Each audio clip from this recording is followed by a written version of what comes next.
네, 장병 여러분 그리고 시청자 여러분 안녕하십니까? 북방TV 특강 지식인의 아나운서 김지우입니다. 우리 장병 여러분이 가장 궁금해하는 이슈가 무엇이 있을까요? 바로 이 부분을 가장 궁금해하고 흥미 있어 할 것 같은데요. 바로 무기. 첫 번째로 이야기 나눌 무기는요. 무엇일까요? 바로 우리 보병의 핵심 무기 하면 소총을 많이 생각하시는데 네네. 소총이 말고 또 있습니다. 예. 바로 박격포입니다. 야, 박격포요? 네. 자, 첫 번째 무기 박격포. 양동혁 일병의 눈이 특히 반짝거려서 좀 눈이 부셨거든요. 양동혁 일병 보직 궁금합니다. 저의 보직은 사격지휘병입니다. 예. 사격지휘병은 사격 재원을 산출해서 사격 임무를 생성하고 이를 포반에게 전달하는 역할을 합니다. 예. 저희 부대는 자주포를 운용해서 평소에 박격포를 접할 기회가 없었는데요.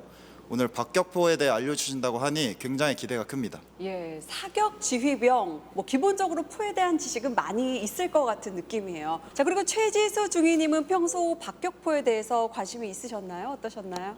네, 저도 옆에 있는 양동혁 일반과 마찬가지로 포병 부대에 있어서 아무래도 보병의 무기인 박격포는 접할 기회가 없었는데 오늘 이 강의를 통해서 많은 것 배워갔으면 좋겠습니다. 예, 박격포. 이름에서부터 뭔가 힘이 느껴지거든요. 박격포가 전장에서 사용이 된 지 600년이 넘었다고 해요. 예, 맞습니다. 박격포 같은 무기 체계는 사실은 화약 무기가 발생하기 전에 예. 그 전에도 벌써 사용이 됐습니다. 주로 공성 무기로 쓰였죠. 복사로 쏴서 강력한 벽 뒤에 숨어 있는 적을 공격한다.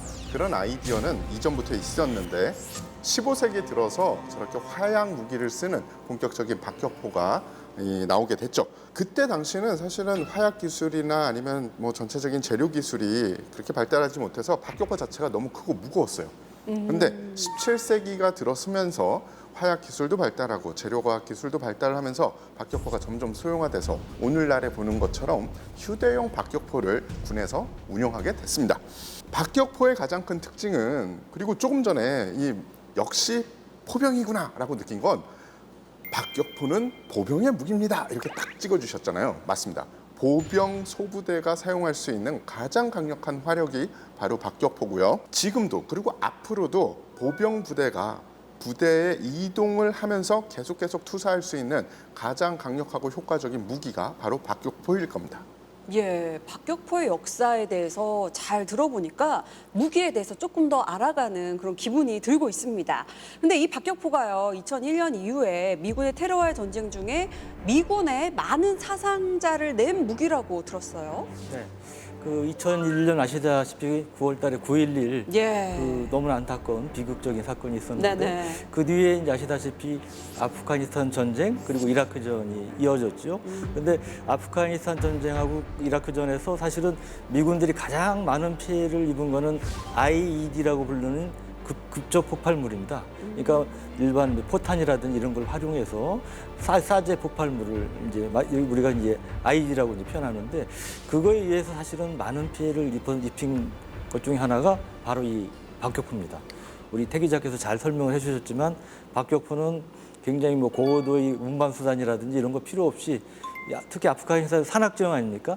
산이 많은데 사람이 메고 다니면서 설치를 해서 때린 다음에 바로 또 움직일 수 있는 이런 장점이 있기 때문에 사실 아프가니스탄전에서 미군이라든지 아니면 이제 유럽 여러 국가들이 참전했는데 상당히 많은 이제 피해를 입었고요. 더구나 안타까운 것은 이러한 이제 탈레반들이 사실은 과거에 그 소련의 침공으로 인해서 80년대 전쟁을 하지 않았습니까? 그때 이제 소련 무기들을 많이 받기도 하고 노획을 했는데 그 당시 쓰던 예를 들어 82mm 박격포라든지 이런 것들을 활용을 했고 더구나 이제 군뿐 아니고 민간인들의 시장이라든지 이런 시설물까지 공격을 해서 민간인 피해도 적지 않았다고 합니다. 자, 그런데 이 미군의 박격포 성능이 최근에 더 대단해지고 있다라고 들었어요. 예, 모든 박격포의 성능이 점점 더 개량되고 최첨단화되고 있지만 제가 오늘 소개시켜 드릴 것은 그중에서도 작지만 강력한 그런 무기 체계를 소개시켜 드리려고 합니다. 미군의 최신 M224A1 60mm 박격포입니다. 이 박격포의 경우에는 이 최대 분당 30발을 4분간 지속해서 발사를 할 수 있어요. 즉 4분 동안 4, 3, 11, 120발이겠죠. 오. 120발을 거의 한 지역에 투사를 할 수 있다는 겁니다. 뿐만 아니라 기존의 60mm 박격포에 비해서 다이어트까지 했습니다. 박격포의 단점 중에 하나는 무겁다는 건데 신형인 만큼 약 4kg 정도가 경량화돼서 발사 속도도 준수해졌고 이동도 편리한 그런 최첨단, 최신 박격포를 지금 미군이 운영하고 있는 거죠. 예, 말로만 들었을 때도 어마무시하다라는 생각이 드는데 양동혁 일병, 미군의 박격포 어떠셨나요? 최신 무기답게 강력한 화력을 자랑하는 모습이 인상적이었습니다. 하지만 국군의 박격포도 그에 뒤지지 않는다고 생각합니다. 예, 맞습니다. 그래서 저희가 준비했습니다. 우리 대한민국의 자랑스러운 박격포. 먼저 국방과학연구소에서 독자 개발한 KM187에 대해서 설명을 해주시죠. 네, 우리 양일병께서 우리 국산 박격포에 큰 기대감을 표현하셨는데 네. 제가 감히 말씀을 드리겠습니다. 실망하지 않으셔도 됩니다. 네, 우리 자랑스러운 우선 그 KM187의 경우 1996년에 실전 배치된 무기죠. 그러니까 지금부터 26년 전이니까 뭐 아주 최신형이라 보긴 어려운 이제 그런 이제 무기라고 볼 수가 있는데 KM29A1이라는 게 있었는데 그거보다는 몇 가지 점에서 이제 성능 개량이 됐어요. 아까 태기자께서 다이어트라는 표현을 쓰셨는데 마찬가지 우리 KM187도 구형에 비해서 무게도 가벼워지고 사거리도 길어졌는데 사거리가 6,350m까지 나갑니다. 거리가 약 1.4배 정도 이제 길어졌다고 볼 수 있고 그리고 우리가 포총도 이 총신이 길면 멀리 나가지 않습니까? 포도 마찬가지예요. 포신이 길면 일반적으로 더 멀리 나갈 수가 있는데 이 박격포의 경우도 이 KM187이 구형에 비해서 30cm 정도 길어지다 보니까 아까 말씀드렸다시피 사거리가 길어진 거고요. 그리고 무게도 가벼워졌고 사격 지속 능력도 더 뛰어나졌다고 합니다. KM187에 이어서 우리의 전력화된 박격포가 등장을 합니다. 바로 2021년 신형 81mm 박격포 2가 그 주인공인데요.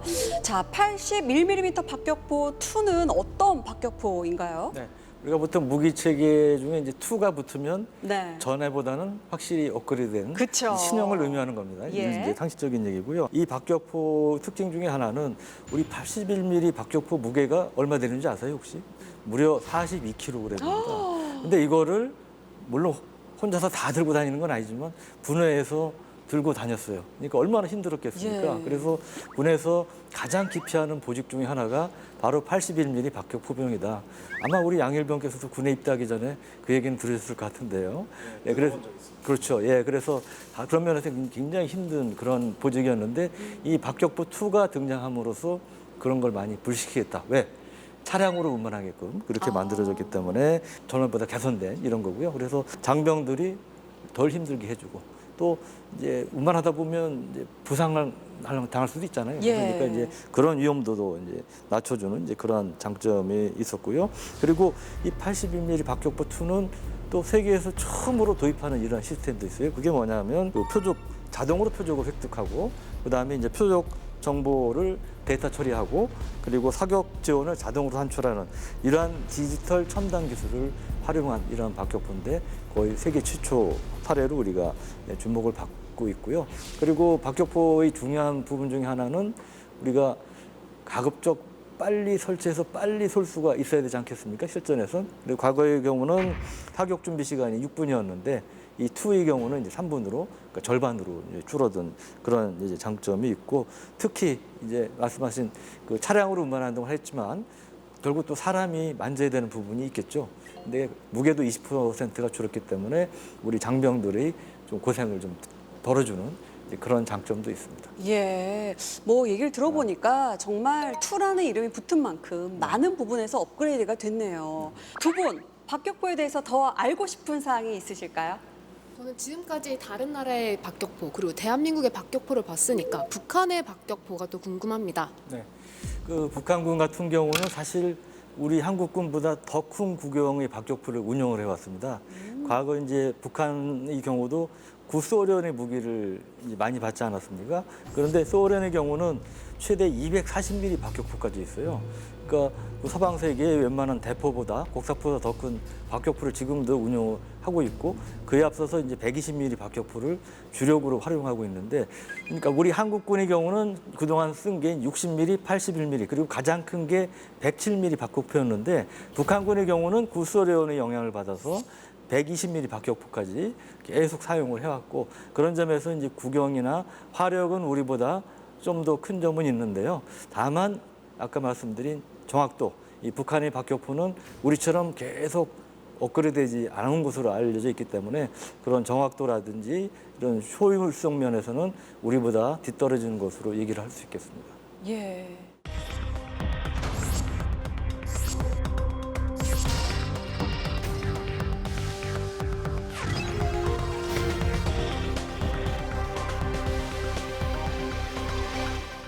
네, 두 번째 만나볼 무기는요, 미사일입니다. 미사일의 선진국, 유럽이 맞죠? 예, 제가 두 분한테 먼저 질문을 드리겠습니다. 2차 세계대전 당시 영국을 떨게 했고 연합국에게 공포를 안겼던 나치 독일의 무기가 있습니다. 여러 가지 무기가 있는데 하늘을 날아서 적국을 공격하는 무기입니다. 어떤 무기일까요? 혹시 V1 로켓 아닙니까? 맞습니다. 역시 예, 2차 세계대전 당시에는 이 로켓 그리고 미사일 관련 기술이 가장 발전한 나라가 바로 나치 독일이었습니다. 하지만 종전이 되고 나치 독일이 패망을 하면서 관련 기술자들이 미국과 구소련으로 넘어가게 됐죠. 미국으로 간 사람 중에 제일 유명한 사람이 바로 폰 브라운 박사입니다. 그분은 나중에 미국에 가서 달 탐사 로켓을 올리는 데 공헌을 한 그런 분 중에 한 분이 되는데요. 그러면 모든 과학자들, 로켓 관련 과학자들과 기술자들이 다 미국과 구소련으로 갔느냐? 아닙니다. 유럽에 상당히 많은 과학자와 그리고 기술자들이 남아 있었죠. 그들이 유럽에서 계속 미사일 관련 기술을 발전을 시키게 되고요. 오늘날까지도 유럽이 미사일의 강세를 나타내는 그런 토양을 제공한 인물들이 바로 그런 분들입니다. 네, 세계 10대 미사일 중에 하나로 불리는 유럽 미티어. 유럽 미티어는 유럽의 어느 나라의 미사일일까요? 네, 그 영국의 MBDA라는 데서 개발을 했는데요. 근데 이 미티어는 공대공 미사일입니다. 그러니까 예. 비행기에서 발사돼서 적 항공기를 격추하는 이제 그런 용도의 미사일인데 이 미사일은 몇 가지 이제 특징이 있어요. 우선 사거리가 길다. 한 200km에 달하고요. 속도도 엄청 빨라요. 마하, 그러니까 음속의 4배에 달하고. 그리고 우리가 이제 혼동하는 게 잘 모르시는 게 공대공 미사일 중에 미국에도 암람이라고 100km 좀 넘는 게 있는데 이게 미사일이 갈 때 우리가 이제 로켓에서 움직이지 않습니까? 추진력에서 움직이는데 끝까지 그 추진력이 다 작동을 하는 게 아니에요. 일정 거리 지나면 그게 다 소진이 돼가지고 그 다음에는 약간 관성의 법칙에 따라서 목표물을 확인하고 때리는 게 일반적인 미사일인데 그러다 보니까 어떻게 됐어요? 적 전투기가 급격하게 회피를 하면 맞추기가 힘들겠죠. 추진력이 없으니까. 근데 미티어는 끝까지 추진력이 작동을 합니다. 그러니까 적 전투기가 고기동을 해도 정확하게 쫓아가서 맞출 수 있다는 이제 그런 장점이 있는 미사일이어서 현존 공대공 미사일 중에 거의 세계 최강급이다 이런 얘기를 듣는 것이고요.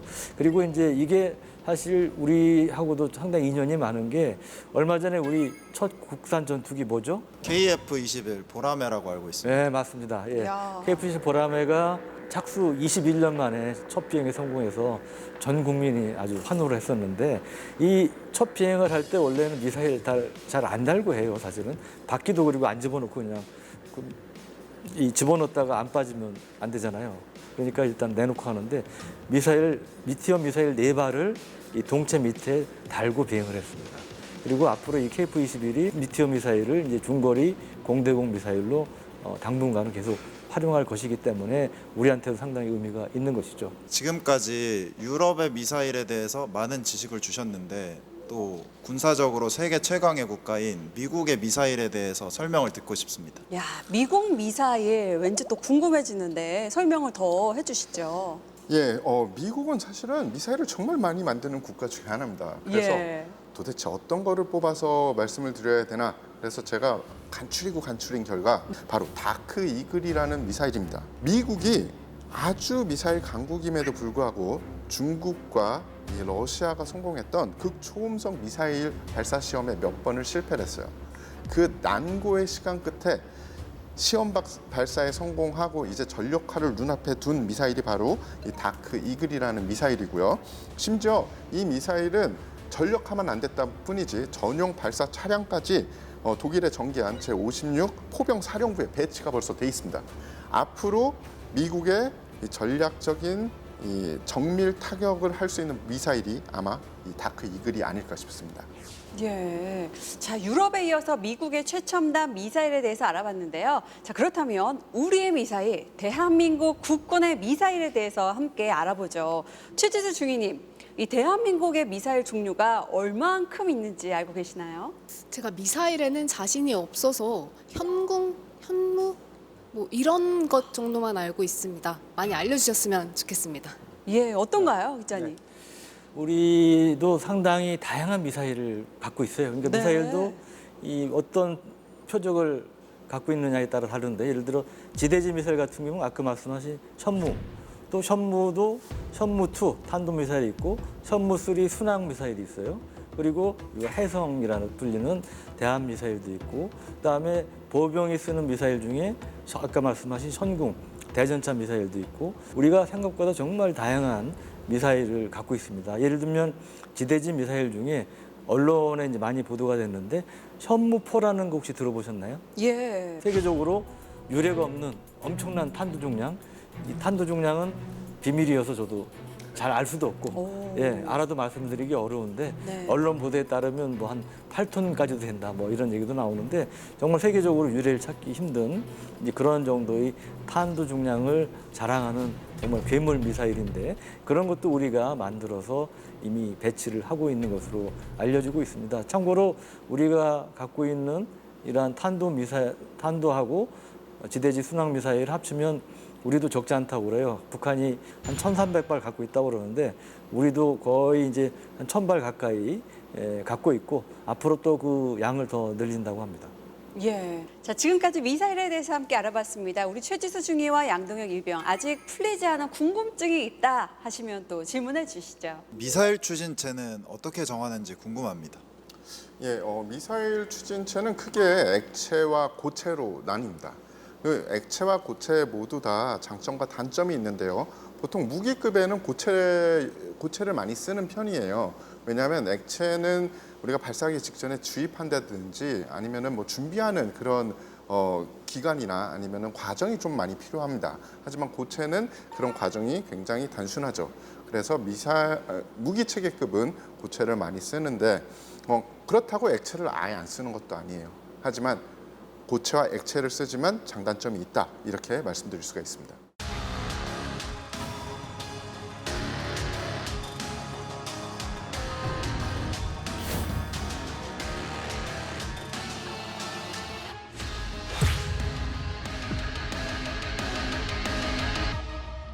자, 마지막으로 만날 무기 이야기는요. 조금 특별한 무기 체계에 관해서 이야기를 나눠보겠습니다.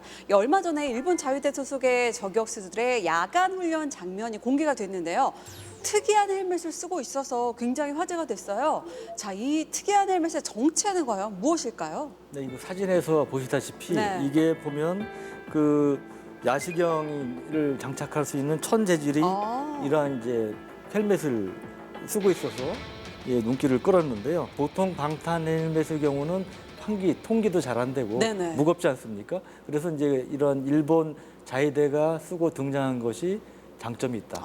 일반 방탄에 비해서 그렇게 이제 평가가 되고, 또 우리가 이제 3점식, 4점식 턱근을 얘기하는데 4점식이기 때문에 좀 더 안정적으로 우리가 사용을 할 수가 있습니다. 그리고 장기간 뭐 수색 정찰 작전을 펴는데도 역시 그 장점이 있을 것으로 그렇게 보여지는데, 이 야시경의 경우를 보면 그 JGVS V3이라고 불리는데 이게 그 일본 자위대가 운용하고 있는 제3세대 야간 투시경에 해당이 된다고 그럽니다. 근데 이게 뭐 순전히 독자적으로 만든 건 아니고, 원래 이제 일본도 미국제의 기술을 받아서 우리가 이제 라이센스 생산이라고 그러죠. 이 기술 도입 생산하는 그런 경우가 있는데, 미국의 AMPBS-14라는 야시경이 있는데 이거를 좀 더 개량한 것이 아닌가, 그렇게 알려지고 있습니다. 네, 헬멧 대신에 이 천 재질의 모자를 쓴다가 굉장히 특별한 무기 체제인 것 같아요. 자, 양일병 궁금한 점이 있으시다고요? 네, 영화 아이언맨에서 나왔던 아이언맨 슈트가 실제로 존재한다고 들었습니다. 그 질문에 대해서는 제가 진실이다 거짓이다 한 번에 대답을 드리긴 힘들 것 같아요. 왜요? 네, 왜냐하면 지금 그런 방향으로 가는 거는 맞습니다. 무기 체계가 AI 기반의 웨어러블에 그리고 무기도 어떻게 보면 소형화시켜서 자기 몸에 장착하고 싶어 하는, 그리고 전투원 한 명 한 명이 기동성을 지상에서 발휘할 뿐만 아니라 공중에서도 발휘하고 싶다라는 게 그런 개념은 있으나 문제가 뭐냐면요.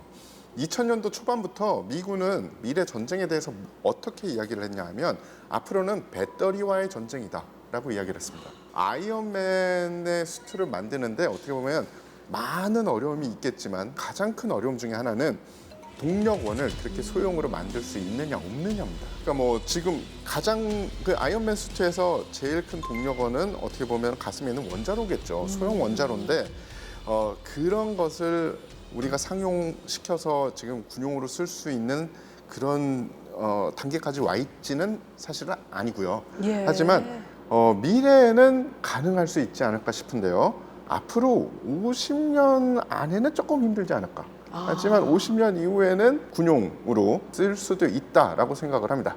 예. 그러니까 뭐 이 아이언맨 수트가 실은 뭐 총알도 뚫지 못하고 그 어떤 칼로도 찢을 수 없는 그런 재질이잖아요. 근데 이게 만약에 상용화될 경우에 아까 뭐 50년 후에 가능할지도 모르겠다라고 하셨는데 가격이 어느 정도일지 또 궁금하거든요. 최신형 전투기를 훨씬 뛰어넘는 가격이 아닐까. 자, 최신형 전투기의 최고의 가격은 얼마죠? 우리가 이제 최신형 전투기 중에 세계 최강 전투기가 혹시 뭔지 아세요? 랩터라고 알고 있습니다. 네, F-12. 예. 정확히 아시는 육군이지만, 네, 맞습니다. F-12 랩터인데 이게 대당 가격이 무려 우리 돈으로 3천억 원 안팎인 걸로 알려져 있어요. 거기까지로. 네, 예. 예. 그리고 뭐 이제 그보다는 저도 훨씬 비쌀 거 생각하는 게 아까 말씀하신 아이언맨의 핵심이 이제 아크라고 불리는 원자로인데 예. 우리가 원자력 발전소에 보면 얼마나 큽니까? 큰 돔에 들어가 있잖아요. 그거를 소형화해서 배에 집어넣는 것도 힘들어요. 하물며 이 가슴에 집어넣을 정도로 원자로를 소형화해야 되는 건데 그러니까 우리 태 기자 말씀하셨다시피 저는 뭐 50년은 물론이고 그보다 더 긴 시간이 더 필요하지 않을까 앞으로 이제 그런 생각도 듭니다. 제가 50년 후에는 없을 것 같아가지고 그냥 50년으로 했습니다. 예, 뭐 만약 뭐 정말 몇 년 후에 나온다고 해도 3천억 이상인 걸로. 훨씬 이상. 훨씬 아주 비싼 걸로 거기까지 정리해 보겠습니다.